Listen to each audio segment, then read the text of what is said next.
আপনি জানেন কি প্রতি বছর ধূমপানের কারণে পৃথিবীতে ৮০ লাখেরও বেশি মানুষ মারা যায়? একটি সিগারেটের মধ্যে প্রায় ৭,০০০ রকমের রাসায়নিক দ্রব্য থাকে, যার মধ্যে ৭০টি আপনার জীবনে ক্যান্সার ঘটাতে পারে। একটি সিগারেট আপনার পরিবারের জন্য, আপনার শিশুর জন্য পরোক্ষভাবে তাদেরকে অসুস্থ করার জন্য প্রবলভাবে কাজ করে। আপনি কি ধূমপান ছাড়তে চান? ধূমপান ছাড়লে কী সুবিধা পাবেন আপনি?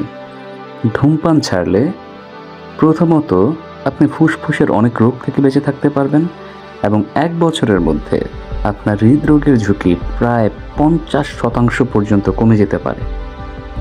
এখন আপনি চিন্তা করেন, আপনি ধূমপান করবেন নাকি ধূমপান ছাড়বেন? নাকি আপনার পরিবারের কথা চিন্তা করবেন নাকি আপনার বাচ্চার কথা চিন্তা করবেন?